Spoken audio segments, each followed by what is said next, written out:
Naabutan nga ako nila Geraldine na nagpiprint nga nitong mga baso nga namin. Pondo na nga to kasi paubos na nga yung una kong binili. Tag 100 pesos nga na tag 16 ounce at 22 ounce yung binibili ko palagi. Pero mas mabilis na uubos yung 39 pesos. Yun nga yung 16 ounce nga namin. So yun, syempre mas mura kasi siya.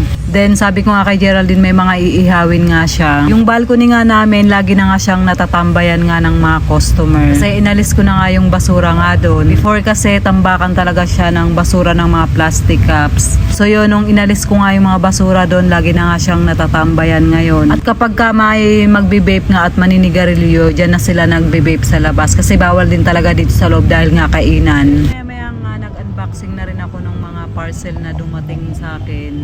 Hey guys, mag-unboxing tayo. So katapos ko lang print ng mga namin, mga cups. Si Geraldine nag-iihaw. Pararating lang na itong ito muna i-open. Ito pamatay ito ng ipis. So yung kasi yung ito may pang-spray kasi parang hindi na sila na sa mga pang-spray na ginagamit ko. Kaya ita-try ko naman ito. Diba?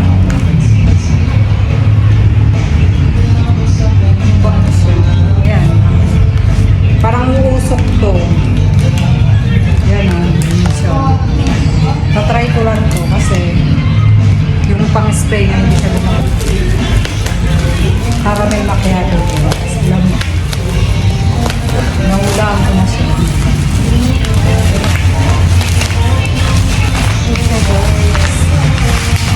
Ito pang ice coffee tsaka hot coffee. Sa top series ko siya binibili. Yun, masarap kasi ito eh. Kaya, ayun.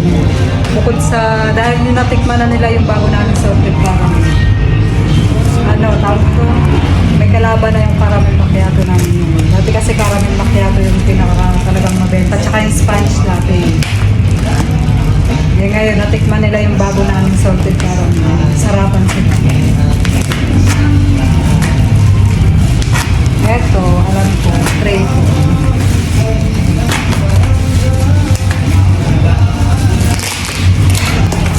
Siya guys. Parang rubber din naman pala siya. Yan, di ba ang cute? O, tama-tama. Eksakto lang to pang, pang drinks talaga. Nilalagay na natin yung ating bagong tray dito. Yan, di ba ang ganda? Ang tibok ng puso ang sa'yo. May tray na siya dyan. Ito na siya guys, salted caramel. Masaling siya. Dati, hindi ko masyado napapansin. Pero ngayon, yung mga estudyanteng nakakabili na or yung mga, basta yung mga customer na nakatikim ng bago namin. Umuulit-ulit na sila dito kasi masarap naman talaga.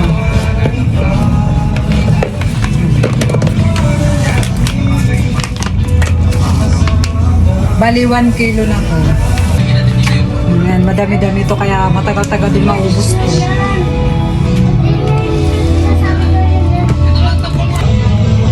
Ayun na nga, ito na nga yung mga pang namin, pang ice coffee, hazelnut, salted caramel, and then cappuccino, caramel macchiato, Spanish latte, and pang-prop na po. Ayan, yung mga pang-prop namin. Madami din kami mga flavors.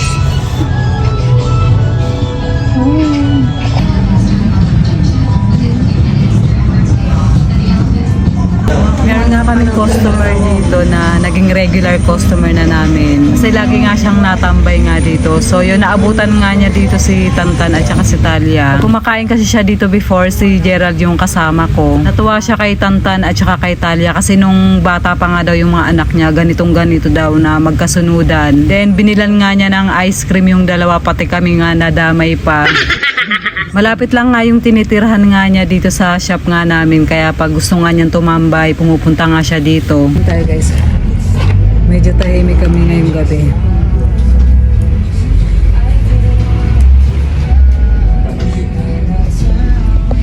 Bumili siya ng inasal tapos di mo niya kinain. Bago nga kami magsarado, sinubukan ko nga yung pamatay nga ng ipis. So, ang lakas pala ng usok niya. So, yun na guys, hanggang dito na lang po yung ating video for today. Maraming salamat po sa inyong panonood. Mag-iingat po kayo palagi. God bless and babush!